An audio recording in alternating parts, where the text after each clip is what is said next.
ধাক্কা মারলেন কেন? আমি ধাক্কা মারলাম কোথায়? তুমি তো আমাকে ধাক্কা মারলে। ধাক্কা মেরে আবার মুখে মুখে তর্ক। বয়স্ক মানুষ বেয়াদব, ধাক্কা মেরে আবার তর্ক করছে।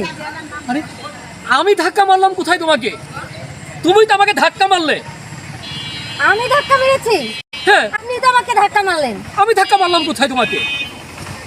বয়স হয়েছে তারপরে আবার ব্যাগ নেবেন। দেখো মা, আমি তোমার বাবার বয়সী। বাবার বয়সী? বাবা তো নয়। আরে বাবা, আমি তোমাকে ধাক্কা মারবো কেন? তুমি এইভাবে কথা বলছো কেন আমার সাথে? তুমি তো আমাকে ধাক্কা মারলে। শুনেন, এত কথা বললেন না। ইচ্ছা করে ধাক্কা মেরে রাস্তার মধ্যে আবার তর্ক করছেন। মা তুমি কেমন চলছে? ভালো যাচ্ছে না।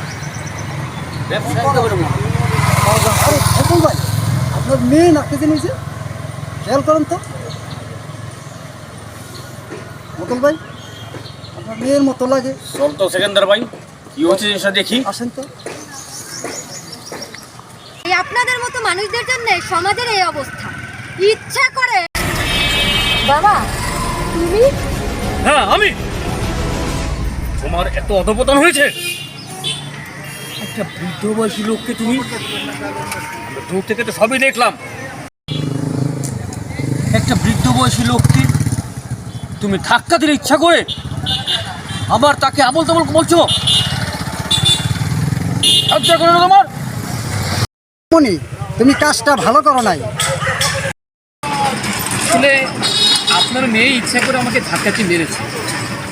আর মূলত দোষটি কিন্তু ওর না, এই দোষটি হলো মোবাইলটির। সে মোবাইল দেখতে দেখতে রাস্তা দিয়ে যাচ্ছিল, সে হঠাৎ করে আমার গায়ের উপরে পড়ে যায়। তো আসলে কি মামুনি, এই মোবাইলটি ভালো এবং খারাপ দুটো দিকই আছে। তুমি মোবাইলটি যখন ভালো কিছু করবে, সেই মোবাইলটি তোমাকে ভালো কিছু দেবে। যখন খারাপ কিছু দেখবে, মোবাইল ঠিক তোমাকে খারাপই দেখাবে। এই জন্য বলি কি, আমাদের সমাজটা নষ্ট হয়ে যাচ্ছে শুধুমাত্র এই মোবাইল দিয়ে। আমরা চাই যে এই মোবাইল থেকে আমরা সবাই সচেতন হই। কখনো আনমনাভাবে মোবাইল চালাবেন।